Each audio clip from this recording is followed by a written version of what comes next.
Hi there. You can easily measure small objects using the hidden ruler tool on your Samsung Galaxy M17e 5G. Just follow these simple steps carefully. Go to your phone's settings app from the home screen. Scroll down and tap display. Inside display settings, find edge panels and turn it on. This feature gives you quick access to useful tools. Tap on panels and make sure the tools panel is selected. This is where the ruler is located. Close settings and go back to your home screen. Swipe from the side of your screen to open edge panels. Keep swiping until you see the tools panel. You may see compass first. Tap the three dots in the top right corner and select ruler. The ruler will instantly appear on your screen. Tap the unit icon to switch between inches, in, and centimeters.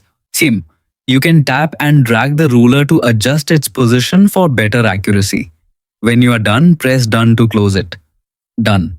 You can now access the built-in ruler anytime from edge panels and measure objects quickly and easily on your Samsung Galaxy M17e 5G whenever you need it.